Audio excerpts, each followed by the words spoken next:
እግዚአብሔር ይመስገን እግዚአብሔር ሰናይ እግዚአብሔር ሰርሖ ስራሕ አለ አሜን አሜን እስከነ ትምሳኹም ዘለኹም ዘሎ እግዚአብሔር በአኻ ተስፋ ይቆረጸን ብሎ ኦኬ እግዚአብሔር በትድኹም ጎንኻ ተስፋ ይቆርጽኒ ብሎ ሕራይ ኦኬ አምላኽ ይመስገን ሰብ በትድኹም ጎን ሁሉ ጊዜ ተስፋ ይቆርጽኒ እግዚአብሔር ግን ሃሌሉያ ተስፋ ዘይቆርጽ አምላኽ እዩ ካብ ትድኹም برتع زوجة أملاخ يا أملاخ مسجن نتدخون برتع زجبر أملاخ نتفرح ججنا زجبر أملاخ نتفرحوا تحت بعد تخوينو زي شاقط زنبر جدون مسك زيبر تايلو مسلكم أنت حيال ججنا يلو كم زي كون يلو زيبر أنت فرح أنا جن كتب عكا يقولون أنت حيال ججنا إجزي أبير مساحة يلو هاليلويا آمين آمين لو ما عندي إجزي أبير قبل بيزق متلك قال أملاخ مسجن السو كن رئينا እግዚአብሔር በአኻት ተስፋ ይቆረጽን ዝብላር እስቲ ይበል ለኹ ሰላምታይ መሆኑ አይፈልጥን ግን እግዚአብሔር ካብ ነውሕ ዋናት ሒዙ ኣብ ለበይ ዘቀመጦ ቃሊ ሕጁን እሱ ክዛረበ ማለት እዩ ናትናኤል እንታይ ልውን ንፊልጶስ ካብ ናዝሬት እንታይ ጽቡቕ ነገር ክመጽ ኢሉ ካበይ ካብ ናዝሬት ገለሰናይ ነገር ክመጽ ይኽእል ኢሉ ራይዎ እንታይ ሎ ካብ ናዝሬት ዶ ገለሰናይ ክመጽ ይኽእል ኢሉ እወ ይኽእል እዩ እግዚአብሔር እንድሕር ተሐዊስዎ ካብ ናዝሬት ጽቡቕ ነገር ክመጽእ ይኽእል እዩ እግዚአብሔር እንድሕር ጣልቃ ኣቲዎ ካብ ማንም ሰብ ጽቡቕ ነገር ክወጽእ ይኽእል እዩ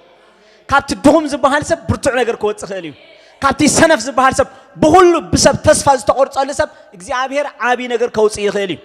ከውጽእ ከሎ ኣብ ታሪኽ ዘመስከረ ኣምላኽ ስለ ዝኾነ ማለት እዩ ሎሚ ኣባይን ኣባኻትኩን በፂሑ ኣይተቐየረን እግዚአብሔር ካብቲ ድኹም ጎንኻ እግዚአብሔር ብርቱዕ ነገር ከውጽእ እዩ ነዚ ፕሮግራም ብዙሕ ቦታታትኩም ተካታተሉ ዘለኹም ሰባት እዚ ናይ እግዚአብሔር ቃል አሜን አሜን ካብ ናዝሬት ገለሰናይ ክመጽእ ይኽእል ኢሉ የስ ክመጽእ ይኽእል ይገርመኩም እዩ ተኸሚሉ ተዛረበ ሰብ ንመጀመርታ ግዜ ኢየሱስ ክርስቶስ ወደ አምላኽ ምዃኑ ዘለለየ ሰብ እሱ ነይሩ ማለት እዩ አምላኽ ይባረኽ እስከ እቲ ቃል ከምብቦ እሞም እግዚአብሔር ይመስገን ክንጽሊና ጸሊና ኻናፍትረ እግዚአብሔር ቃል ክንከይዲና ሃሌሉያ ግናኸ ሎማዓት እግዚአብሔር ቃሉ ናብ ልቢ ብዙሓት ሰባት ከም ዝልእኽ አሚን ኣለኹ ኣነ አምላኽ ይመስገን برجس እግዚአብሔር ተዛሪብኒ እነ ተቃል ሒዞ የመጽ ዘለኹ አምላኽ ይመስገን ስለዚህ እግዚአብሔር ናኹም ክዛረብኩም ኢልዩ ኣብ ልብያን ቢርዎ ዘሎና ዓያ ኮነን ማለት አምላኽ ይመስገን አሜን አሜን እግዚአብሔር ይመስገን እቲ ቃል እንታይ ይብል ቀን ዘተኩረሉ ጥቅሲ 46 ዘሎ ምዕራፍ 1 ዮሐንስ ወንጌል ጥቅሲ 46 እንደለዩ ግን እቲ ኮንቴክስት ምን ክርዶን ሰብ ተዓውደ ንባብ ከነንብቦ ኢና ካብ 43 ዘሎ ንጽባሒቱ ኢየሱስ ናብ ገሊላ ክኸይድ ደለየ ንፊልጶስ ከዓ ረኸቦሞ ሰዓበኒ በሎ ፊልጶስ ከዓ በዓል ቤተ ሰይዳ ዓዲ እንድርያስን ያዕቆብን እዩ ፊልጶስ ናትናኤል ረኸቦሞ እቲ ሙሴ ኣብ ሕጊ ነቢያቱን ብዛዕባኡ ጸሓፉ ኢየሱስ ወዲ ዮሴፍ በዓል ናዝሬት ረኺብናዮ በሎ ናትናኤል ድማ ካብ ናዝሬት ዶ ገለሰናይ ክመጽእ ይኽእል እዩ ካብ ናዝሬት ዶ ገለሰናይ ክመጽእ ይኽእል እዩ ኢልዎ ካብ ናዝሬት ዶ ገለሰናይ ክመጽእ ይኽእል እዩ በሎ ፊልጶስ ውን ንዓረየ በሎ ኢየሱስ ንናትናኤል ናብኡ ክመጽእ ከሎ ምስ ረኣዮ ብዛዕባኡ እንሆ ጉርሒ ዘይብሉ ቁኑዕ እስራኤላዊ በለ ናትናኤል ኣበይ ትፈልጠኒ በሎ ኢየሱስ ከዓ ፊልጶስ ከይጸዋዓካ ኣብ ትሕቲ በለስ ከለኻ ርኤካ ኢሉ መለሰሉ ናትናኤል ድማ ረቢ ንስኻ ወዲ ኣምላኽ ኢኻ ንስኻ ንጉስ እስራኤል ኢኻ ኢሉ መለሰሉ ኢየሱስ ድማ ኣብ ትሕቲ በለስ ርኤካ ስለ ዝበልኩኻ ዶ ኣሚንካ ካብዚ ዝዓቢ ነገር ክትርኢ ኢኻ ካብዚ ዝዓቢ ነገር ታትገብር ኢኻ ኢልዎ ክትርኢ ኢኻ ኢልዎ ኣምላኽ ይመስገን ይሽተይ ነገር ይተገሊጽልካ ደሎ ግን ንዓበየ ኸይድ እዩ ክብሎ ከሎ ጎይታ ርኤና ኣሎ ኣምላኽ ይመስገን ካብዚ ዓቢ ነገር ክትርኢ ኢኻ ኢሉ መለሰሉ ካብ ሕጂ ኢልዎ ሰማይ ተኸፊቱ መላእኽቲ ኣምላኽ ውን ናብ ልዕሊ ወዲ ሰብ ክድይቡን ከወርዱን ከም እትርእዩ ብሓቂ እብለኩም ኣለኹ ኢልዎ ምሽዑ እንተላይ ንኽልቲኦም ገይሩ እዩ መስለኒ ንብዙሓት ይዛረባ ኣሎ ንዑ ጥራሕ ኣይኮነ ይዛረቦ ዘሎ እግዚአብሔር ይመስገን ናይሎ መዓልቲ ኣርእስቲ ስብከተይ አምላኽ በአኻ ተስፋ ይቆረጸን አሜን አሜን አምላኽ በአኻ ተስፋ አይቆረጸን እግዚአብሔር ዋላ በት ብዛዕባ ገዛ ርእሱ በገዛ ርእሱ ተስፋ ዝቆረጸ ሰብ እግዚአብሔር ብኡ ተስፋ አይቆረጽኒ ካብኮሙ ዝኣመሰለ ጉድጓድ ከውጻካ ይደል እግዚአብሔር ከምኡ ትለና ጸኒሕ ሓፍትና እግዚአብሔር ካብ ጎዳጉዲ ከውጽ እዩ አሜን አሜን ካብቲ ናይ ተስፋ ምቁራጽ ጎዳጉዲ ካብ ስንጭሮታት ከውጻካ እዩ ኩነታትካ ብዘየገድስ ዘለኻ ኩነታት ብዘየገድስ እግዚአብሔር ከውጽእ እዩ የልበካ ደሎ ኻነ ሰባይ ኮነን ከውጻካ ንስኻን በዓልኻ ክትወጽእ ከም ዘይትኽእልኻ ሓሲብካ ደሎኻ ግን እግዚአብሔር ከውጻካ እዩ እግዚአብሔር ከውጽእ እዩ እግዚአብሔር ካብ ተስፋ ምቁራጽ ከውጽእ እግዚአብሔር ካብ ጭንቀት ከውጽእ እግዚአብሔር ካብ ስእነት ከውጽእ እግዚአብሔር ካብ ሕማም ከውጽእ እግዚአብሔር ካብ ሞት ምውጻእ ናይ እግዚአብሔር ኢሉ ዮናስ ኣብ ከብዳ ዓሳ ኮይኑ ካብ ሞት ምድሓን ናይ መን ኢሉ ናይ እግዚአብሔር ኢሉ ኣብ ኸንካ እኮ ብዛዕባ ህይወት ክሽትት ዘይትኽእለሉ ቦታ እኳ እዩ ዝነበሮ ቦታ ዮናስ እኮ ኣብ ከብዳ ዓሳ እዩ ከብዳ ዓሳ ክሓቅቕ ዝግብኦ ሰብ ነይሩ ማለት እዩ ክረፋታት ዝግብኦ ነይሩ ግን ኣብ ኮይኑ ክጽሊ ከሎ የርእየና ኣምላኽ መስገን ኣብ ኮይኑ ከዓኒ ካብ ሞት ምውጻእ ናይ እግዚአብሔር እዩ ኢሉ ኣምላኽ መስገን ናትናኤል ሲ ብጣዕሚ ብሩህ ሰብ እዩ ናትናኤል ብሩህ ሰብ እዩ ሕያዋይ ሰብ ኢየሱስ ክርስቶስ ዋላ ምስ ረኣዮ ሲ ግና ጎይታ ከይተቐበሎ ከለ ገለሲ ቁኑዕ ሰብ ኢልዎ እንታይ ኢልዎ ቁኑዕ ሰብ ደካ ክንደይ ቁኑዕ ሓሳባት ኣለዎ እዮም እግዚአብሔር ይመስገን ኣሜን ኣሜን ያ ንኣምላኽ ዝደልዩ ብዙሓት ቁኑዕ ልቢ ዘለዎም ሰባት ኣለዉ ዋላ ቅርኔሎስን ከምኡ ዝነበረ ኣብ ምዕራፍ 10 ጥቕስ 34 ግብረ ሐዋርያት ይነግረና እዩ ያዕቆብ ማለት እዩ ንኣምላኽ ዝደልን ቁኑዕ ሰብ እንድሕር ኣሎ ኮይኑ እግዚአብሔር ንዕኡ ይርከበሉ ኢሉ ተዛሪቡሉ ኣምላኽ መስገን ኣብቲ ቤት ከይዱ ማለት እዩ ኣምላኽ መስገን ስለዚ እዚ ወዲ እዚ ቁኑዕ ሰብ እዩ ትርጉም ሽሙ ባይዘ ወይ ውህበት ኣምላኽ ማለት ናትናኤል ማለት ነው እግዚአብሔር ውህበት ማለት እዩ ግን እቲ መሲሕ ካብ ናዝሬት ክመጽእ ዝብል ትጽቢት ግን ኣይነበሮን ከም ኩሉ እስራኤላዊ ናይ በይኑ ተሓሰባ ኣይኮነን እዚ ስለምንታይ ብናዝሬት ተስፋ ቆሪጹ ንሽተይ ኣብኡ ንዛረብ እሞ እግዚአብሔር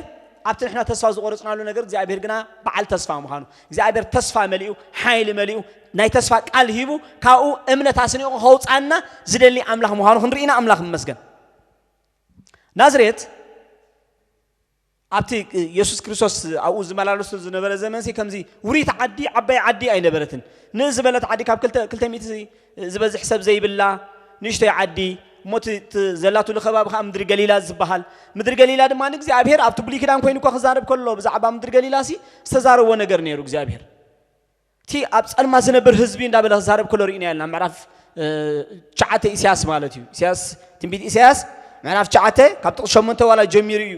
ካብ ምዕራፍ 8 ጥቕስ 21 ናኡ ቀፂሉ ከይድ ከሎ ተንቢብናዮ ጽቡቕ እዩ ኣምላኽ ይመስገን እንታይ ብለና መሲሉኩም ኢሳያስ ምዕራፍ 8 ካብ 21 ዘሎ ክሳብ ኢሳያስ ምዕራፍ 9 ክሳብ ጥቕስ 1 2 ዘሎ ክነንብብ ወይና እግዚአብሔር ይመስገን እንታይ ይብል ተቃል ካብ ጥቕስ 21 ሸጊርዎምን ጦምዮምን ኣብታ ሃገር ክዞሩ እዮም ምስ ጠመዩ ድማ ሓሪቆም ንጉሶምን ንኣምላኾምን ክረግሙ እዮም ንላዕሊ ገጾም ከንቃዕርሩ ናብ ምድሪ ድማ ክጥሙቱ እዮም እነሆውን ፀበባን ጸልማትን ዘሸብር ጽልግልግታን ኣሎ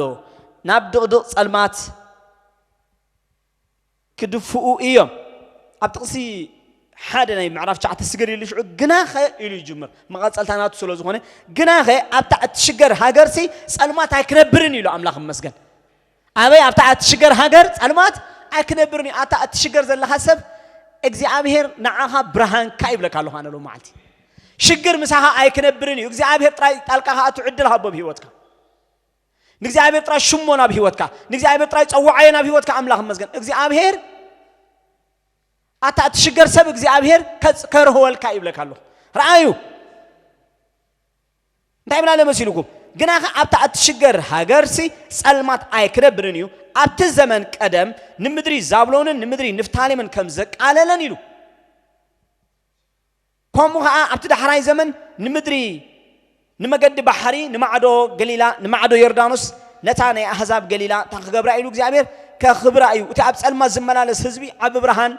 ረኣየ ነቶም ኣብ ምድሪ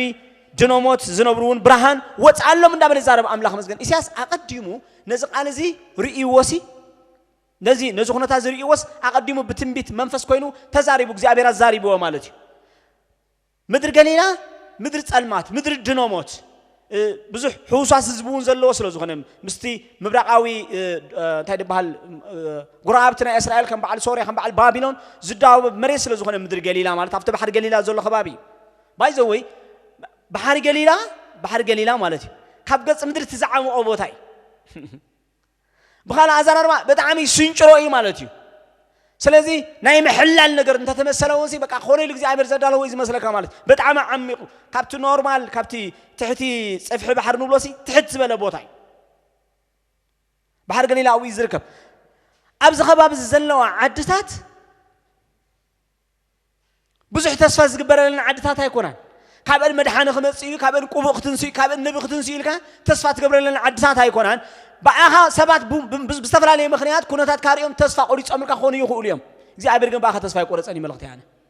آمين آمين كاب كونتات كاريوم سبات بقى تسفا قوليش أم خوني يخو اليوم نسحب بعلها ون تسفا زورت كاتكون تغيرها أبغى زي عبيرجن تسفا لون عام لهم مسكن زي عبيرجن بقى تسفا أي قولت آمين آمين زي عبير كمتي كل مصر على وان زت موت ونزن عدتها زيادن كم هو تمتنا يمرسه يقرمي نازريت أبو ليكيدان تصحيف عين رهبانينا جن نازريت ترجم شمو ترجم تقالوا انتهى مالتي مسلكم شنفر مالتي أما عرف عسرت حدا إسياس تنبيت إسياس انتهى يدبلك على الله كاب تخرط جندي السي كا حدا تأتيك شب حدا شنفرون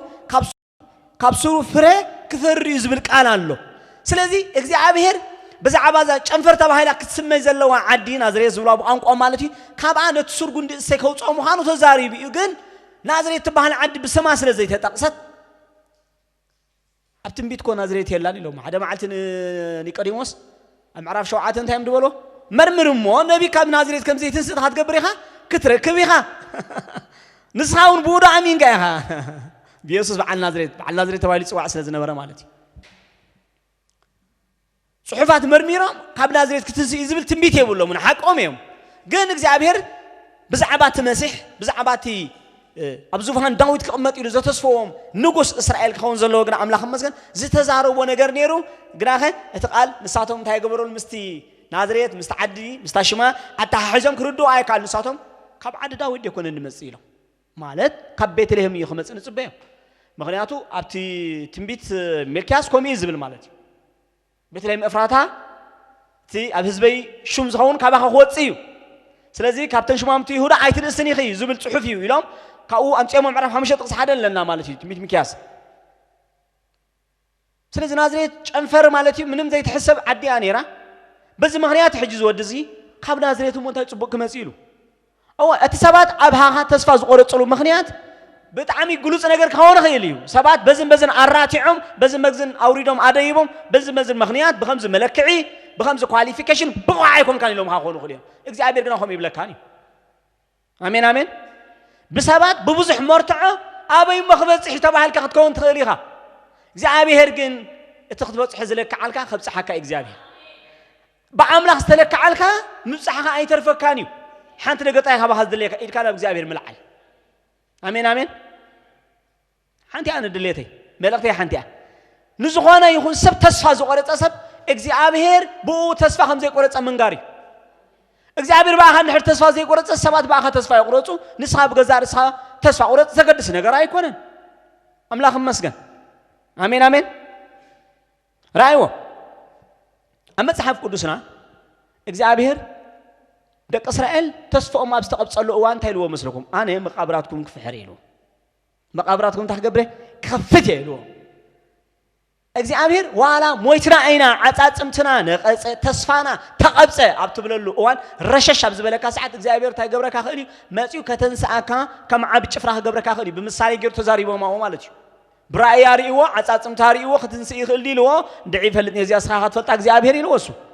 بل تزارب دحن ساقم يلن تنبيلو أفتح خنني له إجزاء أنا كنت حقبره نزوم تصفانا تقبص عتات امتنا نقص زبلزلو إسرائيل ريسا خوينا أنا زبلزلو عبد حزب جيران نعم مدري خمر سمي نبتام مدرم خمر سمي أبوها أنا مدحاني كريم يقبل جميل إجزابير أبت تصفاس تقبصو نجار إجزابير أنت جنا خم بحدش كتنس زغل أملاخ مخانو تنبيت هسكيل معرف ساسان شو عتنزلق عليه زارب زلق أما رف 54 إسياس حرق على اللون تايزبل أتنفس دفعكي زيت أنا نعخي إلوه أنا كنت حقبرك إلوه بوزح تدفع أكو بوزح تدفع بوزح نقدر تدفع خاط كون تغليها تنقلاتي خاط كون تغليها تقام زبها ليلا قلنا بإجزابير تأمت إجزابير كوس أكاينعه إلوا ون يرسالم إجزابير لك عدا حداش يرسالم ما برأيه هنس نريا كم عقير يقول سؤال مالك أنا لو بقى نمسرتات كي نقطرتات كسي بالسفيروس بخبر أمان جيرة تحقور إلو كهان سيلو إجزابير كهان سكايم أنت هاد فرس كاز مثلك إجزابير كهان سكايم لك هذا إجزابير كهان سكا إيه يدب لك هذا آمين آمين إجزابير يهان نسيو كني معلتي خا بسب كني سبي بسب تسفى قريتو هيوتو نابزي زدل نجر زو سد مالت أب እግዚአብሔር ተስፋ አለው አሜን አሜን أب እግዚአብሔር ተስፋ አለው እግዚአብሔር ብዙሃት ተስፋ ዝተቆብጾም ሰባት አተንሲኡ ንዓብ ነገር ምክንያት ገይርዎም ብዙሃት መጽሐፍ ቅዱሳን ሕልፈት ሽና ብዙሃት ካብ አብርሃም ጀምሩ ዳሕ አብርሃም ሪኹም ለهم አብርሃም ሓደ ማዓልቲ ሰበይቱሲ በገዛ ርሳስ አብ ገዛ ርሳ ተስፋ ቆሪጻ እግዚአብሔር ካባይ ተዛሃበካ ተስፋ ዘምጻው አይመስለንን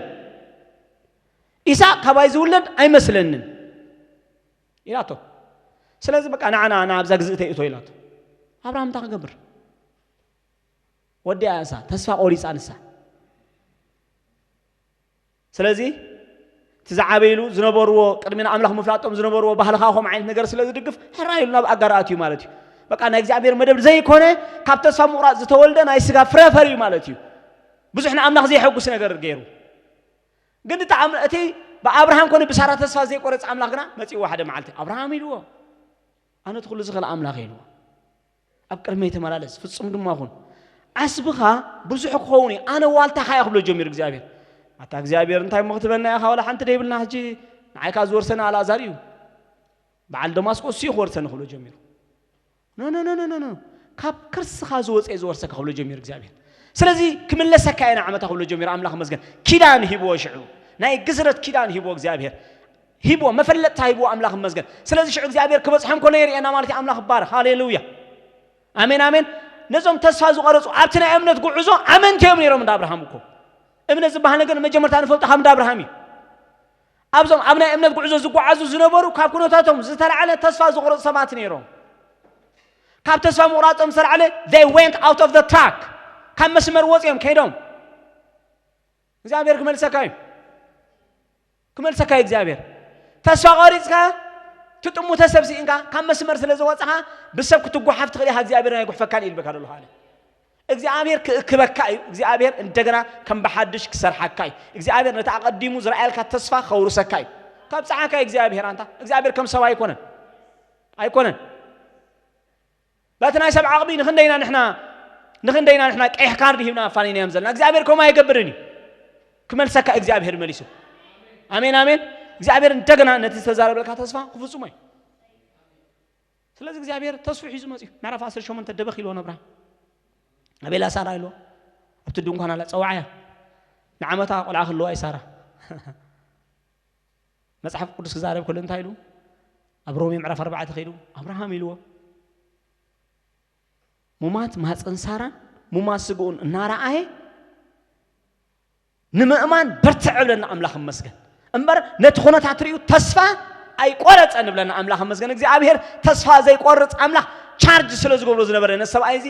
የዛርቦ ስለ ዝነበረ እግዚአብሔር ይህቦ ነይሩ ተስፋታት አምላኽ መስገን ሓንሳብ ለይቲ የውፅኦ ንዓርኣይሎ ከዋኽብቲ ሰማይ እስከ ቁፅር አብርሃም ብሎ ትቆፅር ተኽኢልካ ቁፅር ሮ መስገን ጀሚሩ ርብሪቡ ይገድፎ ዘርኻ ከምኡ ክኸውን እዩ ናብ ገምገም ባሕሪ ይወስዶ እግዚአብሔር ዘርኻ ከም ሕፃ ባሕሪ ክኸውን እዩ አምላኽ መስገን እግዚአብሔር ተስፋታት እንዳሃበ ሎ መዓልቲ እግዚአብሔር ዝዛረበኩም ዘሎ ሰባት ተስፋኹም ከተሐድሱ እሞ ናብቲ መስመር ክትምለሱ አምላኽ መስገን ናብቲ ዕርዲ ተመለሱ ኣቱም ብተስፋ ዝተኣሰርኩም ኢልና እግዚአብሔር ቃል ተመለሱ እሞ እግዚአብሔር ከብፅሐኩም እዩ አሜን አሜን እግዚአብሔር ከብፅሕ አምላኽ ብሰብ ተስፋ ዝተቆርፀሉ ሰብ ምጥቃም ልማድ እዩ ከይገርመኩም ሎሚ ዓለምሽ ምስ ሴሌብሪቲ እያ ትኸይድ ምሽ ምስቶም ህቡባት ዝበሃሉ ምስቶም ኩሉ ሰብ ዝድግፎም ምስቶም ማጆሪቲ ዝድግፎም ምሶም እንዳ ትኸይድ ዓለምሽ እግዚአብሔር ግን ምሳኻ ኸይድ አሜን አሜን እግዚአብሔር ግን ምሳኻ አንታ ቲፎዞ ዘይብልካ ምሳኻ እግዚአብሔር ከዓይ ይብለካ አለኻ አነ ሃሌሉያ ኒ ዓለም ስታይል ምስቲ ማጆሪቲ ምኻድ ንኢየሱስ ማን ይድግፎ ነይሩ ሽዑና ናትናኤል ክረኽቦ ከሎ ኣብ ዓዱ ከገልግል ጀሚሩ ሒዞም በተዓደም በተናዝሬት ተሰሪሓትሉ ዘላ ፀድፊ ከጽርፎ ደልዮም ይገርም ስለዚህ ኢየሱስ ናቱ ሄድ ኳርተርስ ናቱ ናይ አገልግሎት ማእኸል አብ ገይርዎ ኣብ ቅፍርናሆም ገይርዎ ቀይሮ በቃ ታገብርዳ ብደቅ ዓዱ ተናዓቁ ብደቅ ዓዱ بدي لزعنا تقوي أدب للناس إخبار كبير إني إساس صان حدا استقصى الناس من قوي الناس هو دماري مودي يسف يلهم حزام كذا تفور عليه مملكة بتصفى بسبات تصفى تقبيل سلك خونه اليوم أملاك جن باخت تصفى يقول تسعي አሜን አሜን እግዚአብሔር ሓደ መዓልቲ ንዳዊት ንእስራኤል ዳዊት ንጉስ ገይሩ ክህባ ከሎ ይገርመኒ ከቀባ እግዚአብሔር መድብሉ እንዲሉ ይሆን ነቢ ሳሙኤል ድማ ኸይዶ ሳሙኤል ከም ሰብ ይዝርኢ ኩላትና ከም ሰባት ማለት ከማና ማለት ከም ሰብ ይዝርኢ ንሱ እግዚአብሔር ግና ከም ሰብ አይኮን አራዩ አምላክ መስገን ስለዚህ ንሱ አብ ቆሞቱ አብ ጽባቀዩ አብ ጉብዝኑ ሪኡ በቃ ኒ ኤልያብ ቆቦ ደሊ ማለት ነው ኖ አነሱ ንዕቀየ ኢሉ እግዚአብሔር በሰባት ቲክ ዝግበረሉ እግዚአብሔር ኖ ካላ አሎ ይቀየር ኩሎም ተበጽሐ ማለት ሸዋዓተ ወእዚም ጥራይደም ደቅኻ አታ ሓደለሱ ዳሞ ምን ቋጽረልከ ሓደ ቆላ ዓለሲ ኢል ድሕር ባግዕ ዝኸይድ ሰውዓ የርሱ እቲ ብሰብ ዘይተሓስበ ንሲብ እግዚአብሔር ተሓሲብ ዘሎ አምላክ መስገን እቲ ብሰብ ተስፋ ዝተቆርጸሉ እግዚአብሔር ግና ሞሎ ልቡ ዘቀመጠሉ ዳዊት ንሱ ነይሩ አምላክ መስገን ስለዚ ተጸዊዕ ዳዊት ክሳዕ ዝመጽእ ምግቢ ኣይተቀረበን ማዕዲ ተሰርዐን እግዚአብሔር ይባረክ ተጸዊዕ ይመጽ ተቀቢ አምላክ መስገን ይገርመኩም እግዚአብሔር ድማ እግዚአብሔር ኣይነግረካኒ ካብ ክሳዕ ዘዳ ይኮን ዝነግረካ ሓደ መዓልቲ በዚ ዳዊት ገይሩ ስን እስራኤል ከድሕኖም ዘልዩ ከመን ካብ ጎልያድ ቡጌርካ ክገልጾ ደሊ ዳዊት ማለት እዚ ኩሉ 40 መዓልቲ ክጭነቕ ከሎ እግዚአብሔር ምንጋር ጠፊኡ ወይ ኮነ ሳኦል ኣይትጨነቕ ዳሕን ሓደ ቆልዓ ዓዳልየለኹምኒ እቲ ቆልዓ መጽኡ ከም ዝገይሩ ክስዕሮ እንተ ዝብሎም ነይሩ ምን ይሽሙ ሳኦል ንወዱ ሙጊር መፈተኑ ነይሩ በልንካ ወንጭፍን ክስታይ ማሐስ ፈትን ንስኻ ሞሎ ነይሩ አቀዲሙ ተዝነግረና እግዚአብሔር ናትና ነገር እቲና ነበላሽዎ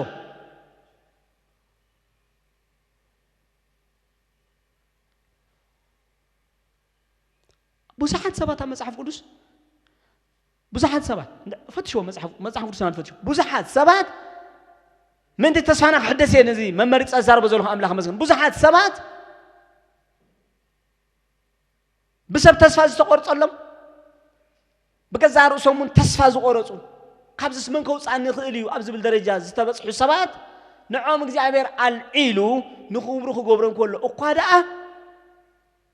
ኣብትና እግዚአብሔር ናይ ዘለዓለም አጀንዳ ናይ ምድሓን ከእትዎም ኮለና መጽሐፍ ቅዱስና ንረክብ ሓደ በሓደ ገይሩ ማለት እዩ ብናይ ሰምዐ ቀኒ ሓሙሽተ ዝወደቃ ዝበሃላ ንስሎ ኣብቲ ናይ ወለዶና ኢየሱስ ክርስቶስ እንድሕሪኹም ወዲቀን ዝበሃላ ብናይ ሰምዐ ቀኒ ወዲቀን እየን ገሊአን ብዝሙት ወዲቀን ዝበሃላ ገሊአን ገለ ማለት እዩ ወዲቀን ንብለን ንሕና እግዚአብሔር ነዘን ውዱቃት አልዒሉ አተንሲኡ ኣብቲ መስመር እትይዎን አምላክ መስገን አታ ዝወደቃ ዝመስለካ እግዚአብሔር አተንሲዩ ኣብቲ መስመር ከእትወካይ አሜን አሜን ከእትወካይ ኣብቲ መስመር እግዚአብሔር መስገን ሽዑ እትባኻ ዝገልጾ ክብሪ እግዚአብሔር ካብ ናይ ሰብ ዝና ሓሊፉ ንእግዚአብሔር ክብሪ ዝመልስ ይዝኾን አምላክ መስገን እዘን ሰባት እዚኣተን ንቤተሰበን ጥራሕ ኣይኮናና ስሜን ንምድሓን ወለዶ ኩሉ ሰብ ንምድሓን ወለዶ ደቂ አዳም ኣብቲ መስመር ከኣትዋ ከሎ ይርአና አምላክ መስገን ንእግዚአብሔር ክብሪ ዝውህባ ሰባት ኮይነን ግን ብሰብ ዝኸብራ ሰባት ኣይነበራን ኩለን ተሪኢኹመን እዚኣ ብዝሙት ወዲቓ እዚኣ ከም ዝኾይና እዚኣ ከም ዝኾይና ኸም እየን ኩለን ተማር ባሴባ ሩት ማርያም ብሕፂታ ኸላ ጠኒሳ ተረኺባ ዘነውር ነገር እዩ ብናይ ሰብዒንቲ ክትሪኦ ከለካ እየ ዝዛረብ ዘለኹ እግዚአብሔር ግና ካብኡ አልዒሉውን አምላክ መስገን ካብቲ ውድቀተን አልዒሉ ተስፈአን ናብ አምላክ ስለ ዝገበረ አምላክ መስገን ሩት ንዝክር አይና ብሓማታ ተስፋ ተቆሪፅላ ነይሩ እዩ ሎሚ መዓልቲ ሰብኣይ እንተዘወቱ ኢላ ተሓማታ ማለት እዩ እሞ ወዲ ተዝወልድ ንሱ ክሳዕ ዝዓበዶ ክፅበይ ኢኺ በጃኻ ተመለሲ ምስ ደቂ ዓድኺ ተመሳሲልክ ንበር ኢላታ ኖ ኢላታ አምላኽኪ አምላኸይ ህዝብኺ ድማ ህዝበይ ኢላታ አምላክ መስገን ከምዚ ኢላ ናብ እግዚአብሔር አምላክ እስራኤል ስለ ዝተጸግዐት እቲ ዝተጸግዐቶ አምላክ ድማ ዓስባ ሙሉእ ገይርላ እግዚአብሔር መስገን ከምቲ ዝተመረቐቶ ምርዓ ስለዚ ካብ ቦአዝ ካብ ኢሴይ ካብ ዳዊት መፂ አምላክ መስገን ካብ ዳዊት ድማ ኢየሱስ ክርስቶስ መፂ ንዛ ሞዓባዊ ሰበይቲ ተስፋ ዝተቆርጻ መበለ ሰብኣያ ዝሞታ መንእሰይ ከላ ሰብኣያ ዝሞታ ከይወለደ ሰብኣያ ዝሞታ ተስፋታታ ዝተቆርጸ ዝመስል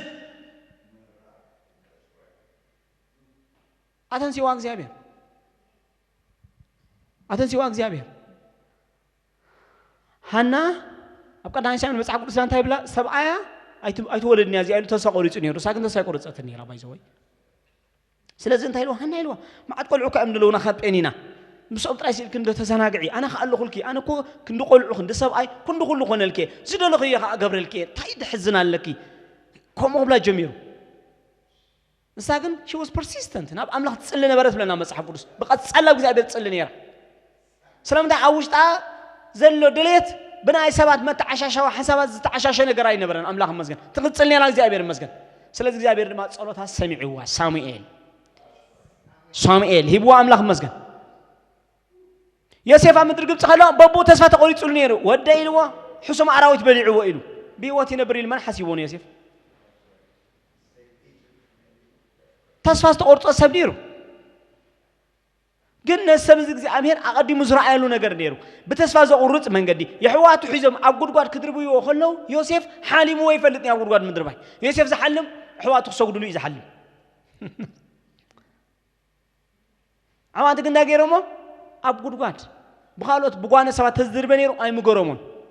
بحواتهم دربايو بتعمز حسابه مالتي كم وزقات أما كسب كنت كهون تخليها ببعينتيو زم سبا زرزرهم زلوا سبز حلفوا ببعينتو سلزوني ببعينتي تحلفوا نجار جن حندي عمل أختي إجزي أبي هرجن بأخا تصفى أيك أورثنيو آمين آمين كابها تبغى نجار كمس يخيليو كاب نازريت وجلسنا كمس يخيلن دي لوش هو يخيل كاب نازريت بعمله هذا أيمبر تبغى نجار كمس يخيل سلازي عتاب نازريت ندرس خمس سلك هذا اللي خلوا معلت مالتي كابها تبغى نجار زيابير كمس يخيل أملاخ يمكن تبغى نجار زمس سباي يكونن زمادا يكونن أيا يكونن كلا أي يكونن أملاخ جن كابها زبالة نجار كوس يخيل إيو آمين آمين أبغى زيابير توكل بروح كت كوني خا مسحب كروس كم يلو نك زيابير كل سموز قبل سام نسو بروح يلو نسو كم تعوسن وحزمة تايتو قبل تتخلط أم يخون بقى يدركين تاي يخون يلو أيتن كرني يلو أملاخ مسكن أيتن يكترني يدرقني فرد فري لو زيابير مسكن أبسي جازو كل يرجو سلازي أملاخ مسكن تأبسي جامو كل كاب أبغى زار سنة توكلنا بقى زار سنة دم تسفى أبي سنة رشش زبالنا إجزي أبي هير بأها تسفى أي كورسان آمين آمين زيابير بأها تسفى أي كورسان نزل له خناتات نبذ حساب تسفى قريت والله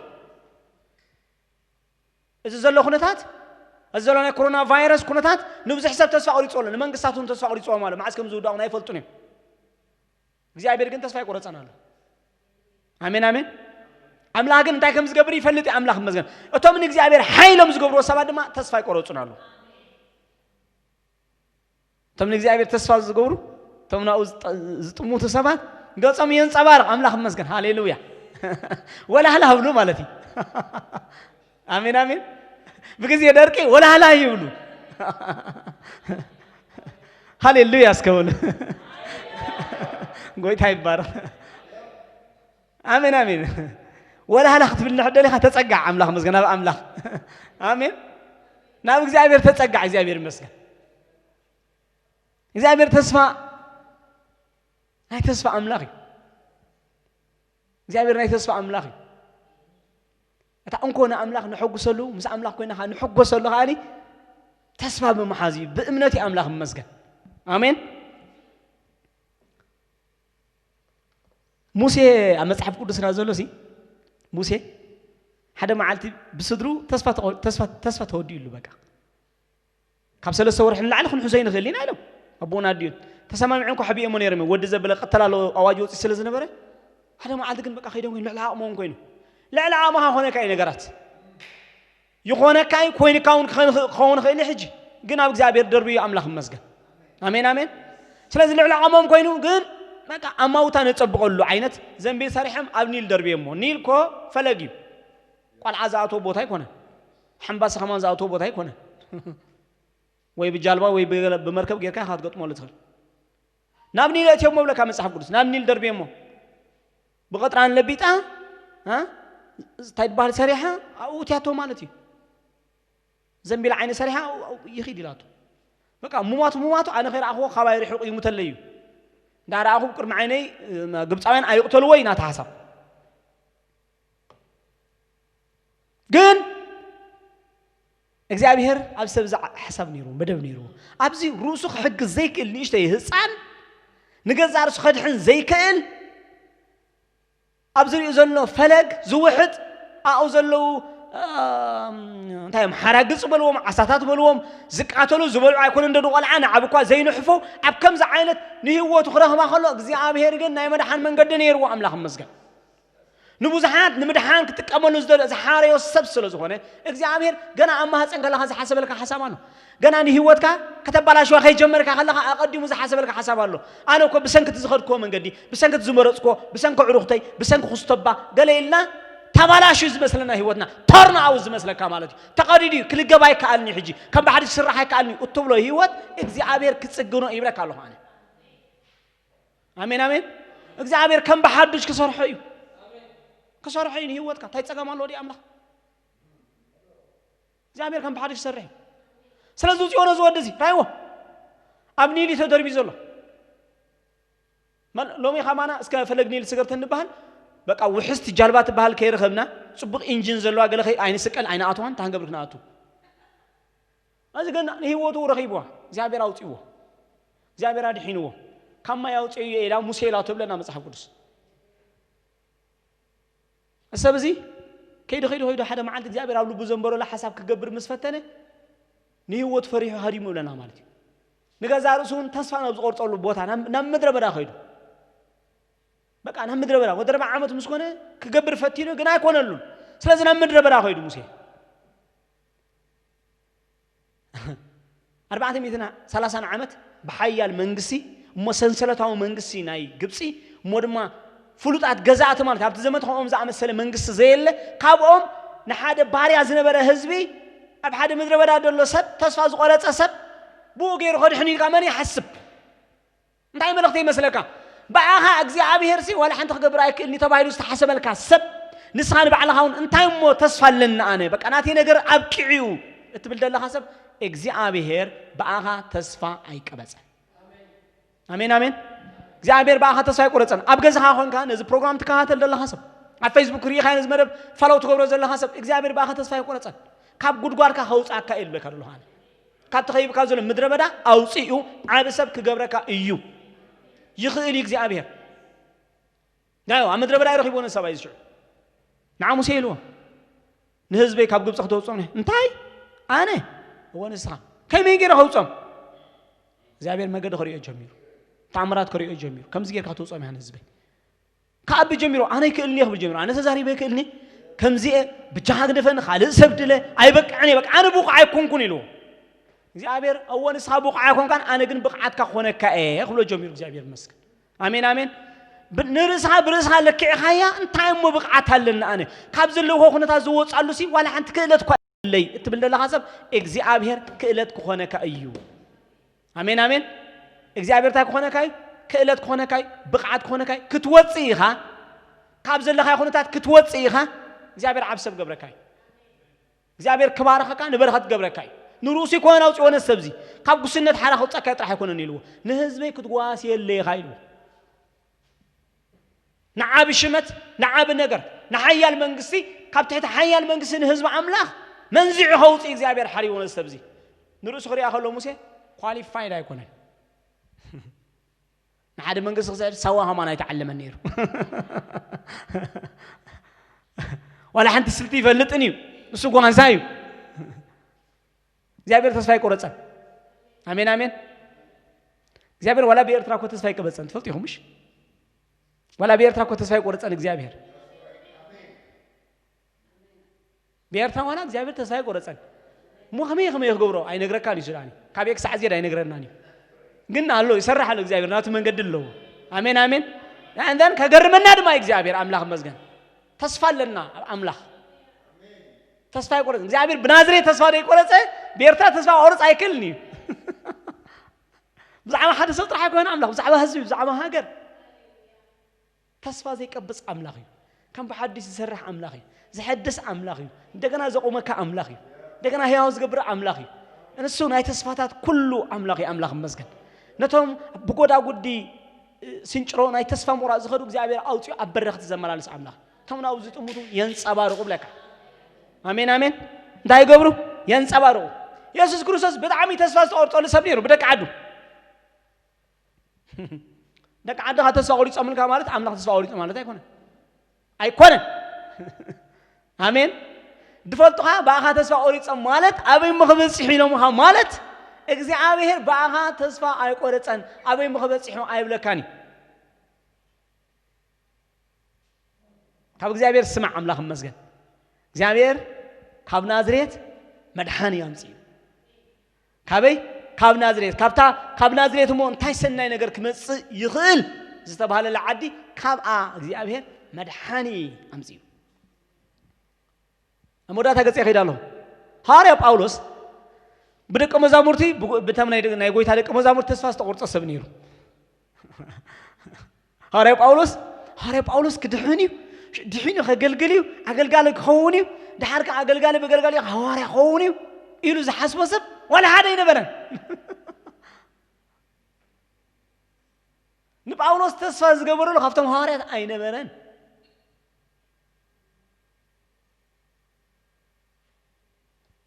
ዋላ ብሉጻ ሰባት እዮም ትብሎም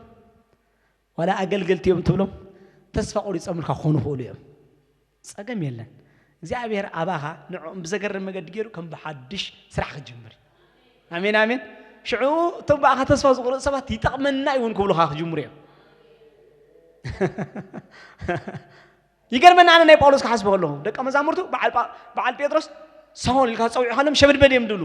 አይፈትዎን እዮም በቃ ሰብኣይ ቀታለ ሓራዳ አሳሪ ቤት ማእሰርቲ እቲ ነቶም አመንቲ ዘሰቅቕ ሸጓጉ ማሕበር ገፋዕ ማሕበር ዝነበረ ሰብ መን ክድሕን ኢሉ ይሓስቦ እስከ መን ይሓስቦ ተሓስቦ ሰብ የለን ነዚ بسبب تسفاز تقرصلو دق مزامرتكو ناب دماسكو جيشو ገለ ሰምዑ እኮ ተሐጉሰም ሆነ ፌስታ ገይሮም ሆነ መቸም ኢየሱስ ግን አመገድ ረኺቦ ማን ረኺቦ መገዲ እቲ በሳውል ተስፋ ዘይቆረጸ ጎይታ ግን ረኺቦ አምላኽ መስገን አሜን አሜን እቲ በሳውል ተስፋ ዘይቆረጸ ንሳውል ቅይሮ ዝኽእል ዓቕሚ ዘለዎ ክእለ ዘለዎ ዘገርም ብርሃን ዘለዎ ጎይታ ተገሊጽሉ መገዲ ማሕ መሰበለሉሲ ጎይታይ መን ይኻስኻ ሆነ ጀምሩ أنا أتصاسق ولا خايف سنة زريت هاويلو تاجبري هذا اللي عندنا خايلو أملاك مسجد لامي يسوع كريستوس بقالو جيرو زارة بكالو أنتاي كجبري خات اللي عندنا بقول أملاك مسجد نخبرك جبرك هاي آمين آمين فقالوا دلة فقالوا حتت نبقالوا مسا تزارب كان سالها تسفايسي كم أني جميل له بأي تسفاي كم زي كورس كان سمع له أنت كجبر اللي عندنا خبره ناو مسا آمين آمين ناو مسا ناب قوي تامسا ناب يسوع نع صار حكا يخم بحدش أبتي سبات تسوى زغورتلو سبات زغدلنا من الباشون تزمو تبع الكاكوت كون تغليها كلاز اسبخا خيدي لو ما خون غوليا سب عامونيش تيسلو زغونت نابكم منتبصح ايغرمني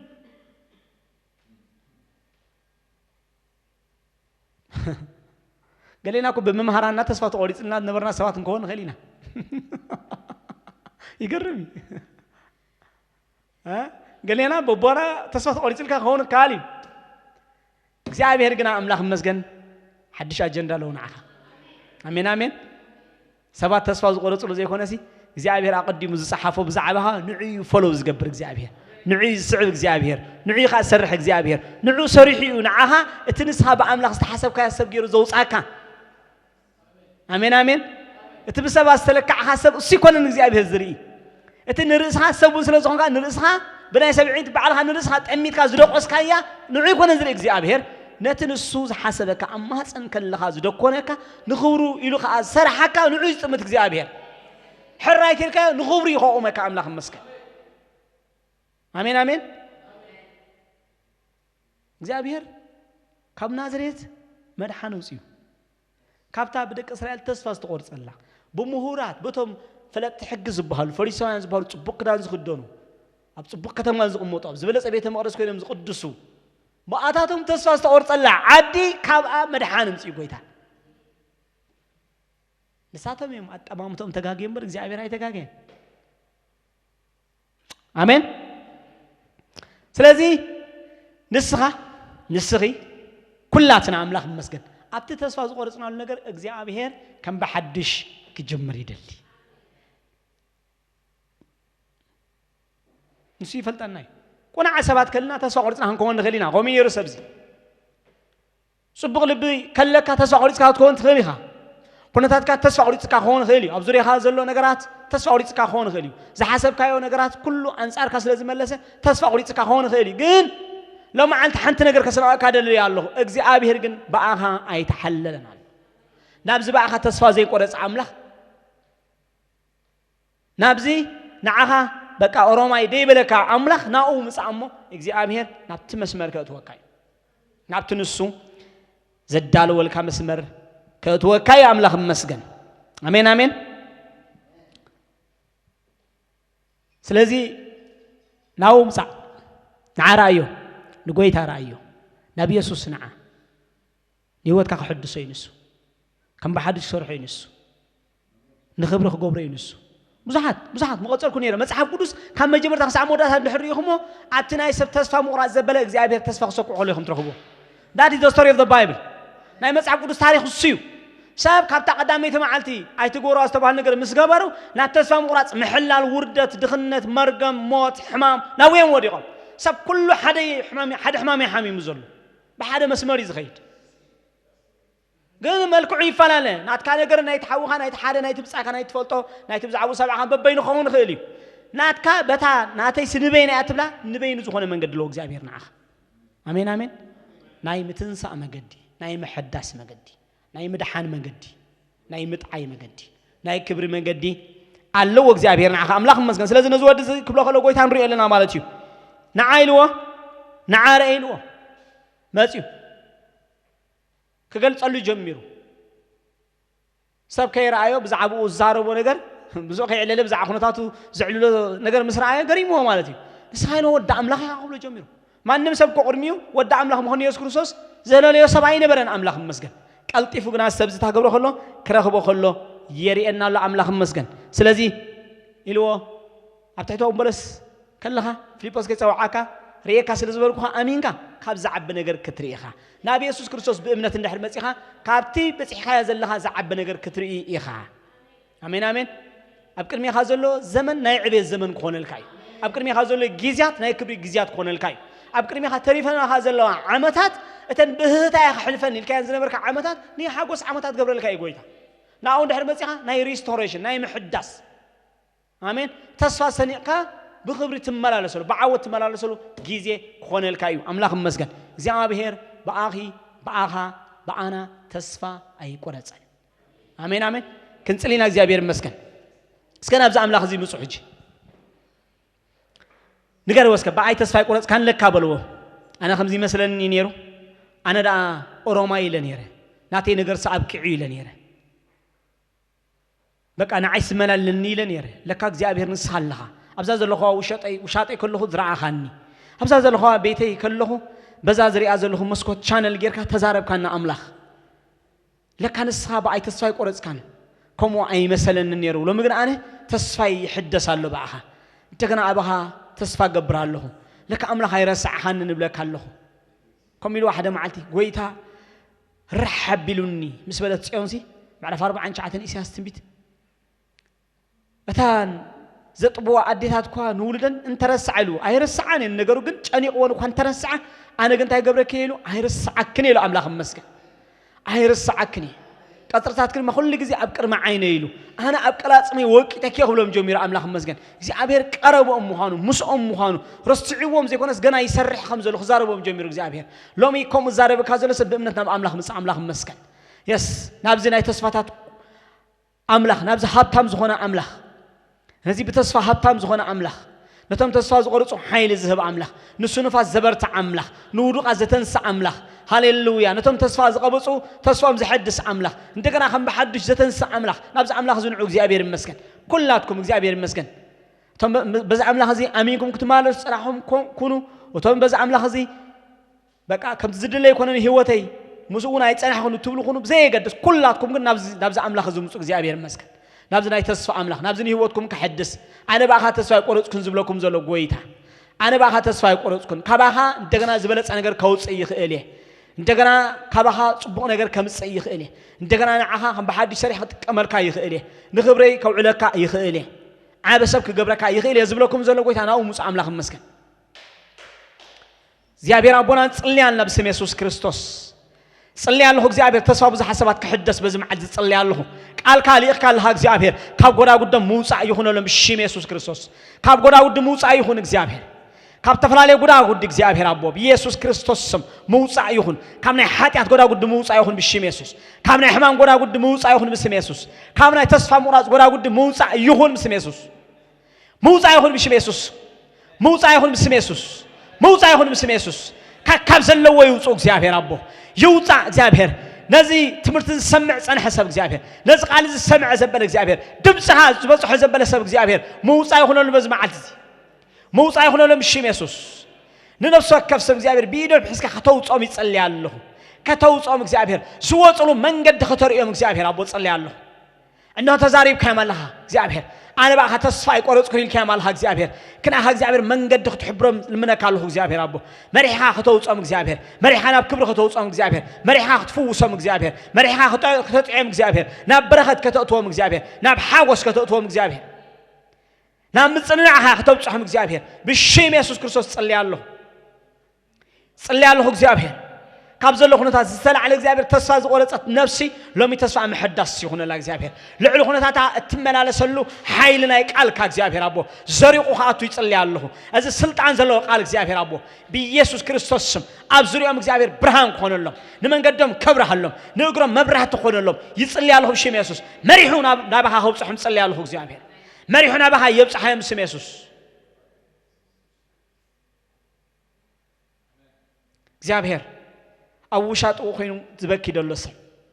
خبشن كسر على እግዚአብሔር نفسه خطف حسب زلسل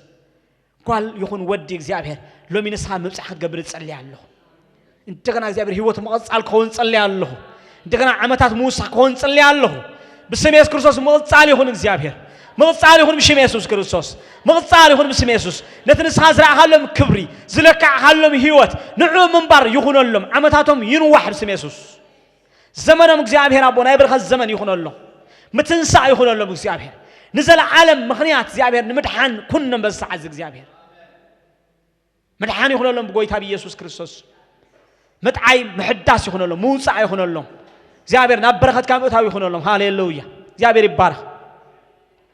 እግዚአብሔር ሰናዩ አሜን አሜን ሃሌሉያ